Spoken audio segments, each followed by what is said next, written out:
You'll often hear me make reference to the visual consistency of the Outback Organics waxes with reference to the correct working temperature for our peelable and our strip waxes. In today's video, I'm going to demonstrate the correct and incorrect visual consistencies for all of our Outback Organics waxes. So first of all, here we've got our Outback Organics True Blue strip wax in a tin. I'm just going to show you how it needs to sit on the spatula.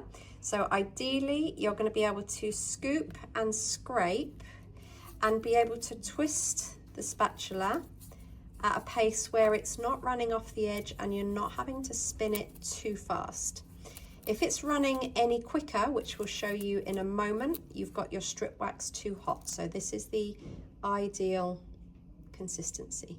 So now let me show you one of our Outback Organics strip waxes, our gold, that is too hot, and what the consistency of that looks like on the spatula. So if I go in and bring it up, I would have to twist it incredibly quickly because as you can see, it's rolling off straight away.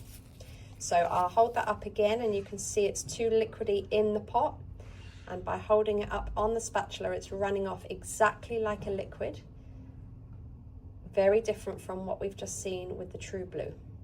So here we've got the Outback Organics Gold Peelable, which is the closest to a conventional hot wax, having beeswax in it. I'm going to show you the visual consistency of how this needs to sit at its perfect working temperature.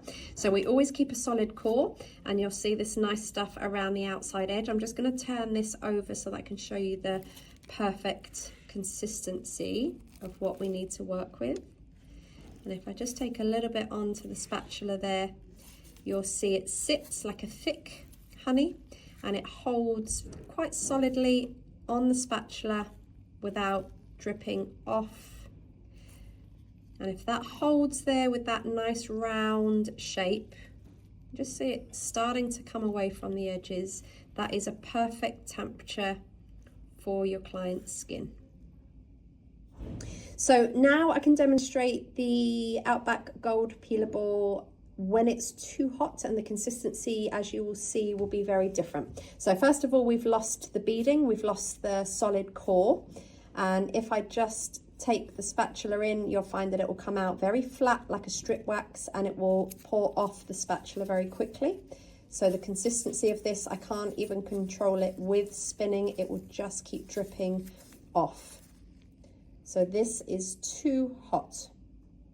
So here we've got our opal peelable. So this, as with the rest of our peelable waxes, is synthetic and vegan. So just a slightly different consistency. Still we keep the beading and still we've got the good stuff that we work with on the outside edge. I'm just going to turn this over so that I can demonstrate the ideal working consistency.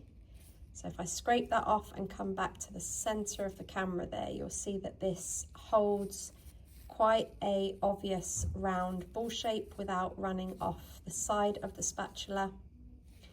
And that will be perfect without creating any harm. And also that's a perfect temperature for overlaying if the need to overlay is there. Now what I'd like to show you is exactly the same opal peelable, but this one is way too hot to use. So you can see we've still got a little bit of beading there, which is opaque. And then we've got this very dark purple, which is definitely showing it's way too hot. So if I put the spatula in, you'll see that it pours straight off very quickly like a liquid. There's no ball shape that I can hold with that. So this consistency is way too hot. So hopefully from those visuals, you are now able to identify the perfect wax temperature for both our peelable waxes and our strip waxes. And of course, by having the perfect temperature, you are therefore avoiding the possibility of skin lifting your clients.